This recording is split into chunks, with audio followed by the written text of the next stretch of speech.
Unit 2, Part 1.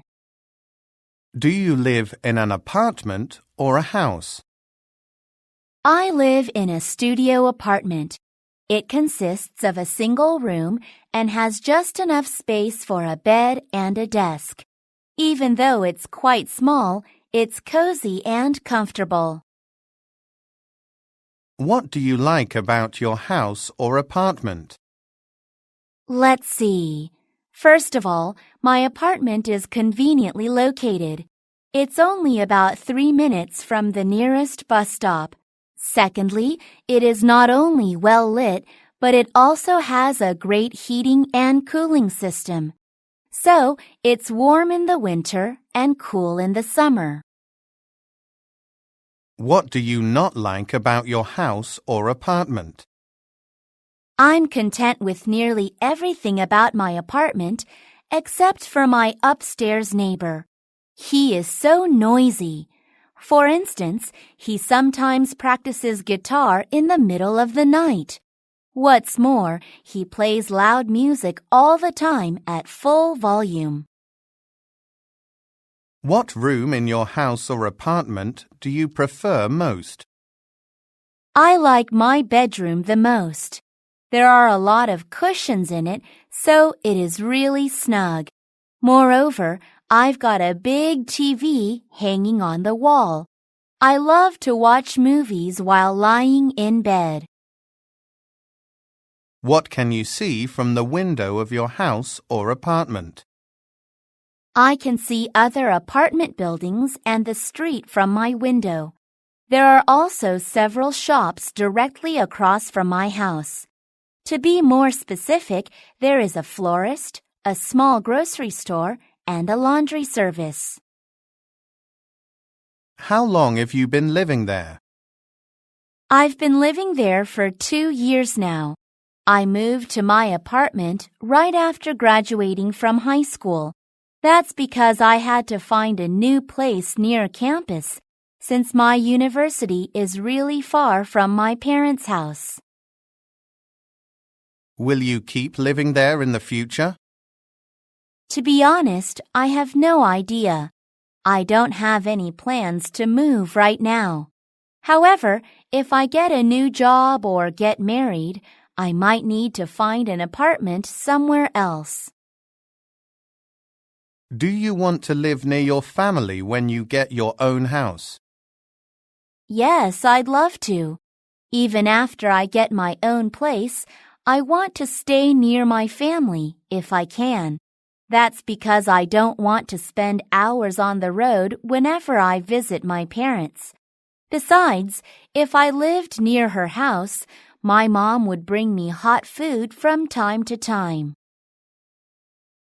Part 2. There are many important buildings in our town, but the 63 building comes to mind first. It is located in Yoido, overlooking the Han River. The closest subway station is Yoinaru Station, and it takes about 10 minutes on foot to get to the 63 building. As the name implies, the 63 building has 63 floors. It also has a unique exterior because it's covered in windows that are a golden yellow color. Due to its appearance, it's sometimes called the Golden Tower as well. The last time I visited the building was about a month ago. My sister and I went to one of its most popular facilities, the aquarium. We saw many different kinds of sea creatures, such as seals, dolphins, and penguins there. We also enjoyed the view of the city from the observatory on the building's top floor. The night view of Seoul was breathtakingly beautiful. The building is significant because it was the tallest building in Korea when it was built. Nowadays, the 63 building is one of the most famous buildings in Korea and acts as a landmark of Seoul. In fact, the building even represented the city in the world-famous movie The Avengers. Part 3. What are the differences between modern buildings and traditional buildings? There are significant differences between modern and traditional buildings. First of all, their construction materials are very different. In the past, buildings were mostly built with natural materials like wood or soil. However, modern buildings are constructed with stronger, man-made materials, such as concrete and steel. Another difference between modern and traditional buildings is height. Buildings today are constructed to be taller than ever. You can see many more high-rise skyscrapers today than in the past. Does a region's climate affect the way buildings are constructed? Yes, it does influence the area's buildings. For example, in tropical areas where there is a lot of rainfall, buildings usually have sloped roofs. This helps water fall down more effectively. If the roofs were flat, rain would sit on the roof, and that would be problematic. Part 2. My ideal future home would have to be very big because I've wanted to live in a large home with my whole family ever since I was young. It would have big windows, too. That would let in tons of natural light and fresh air and help me to wake up in the morning. I also want to have a pool in the backyard so I could invite my friends over for pool parties.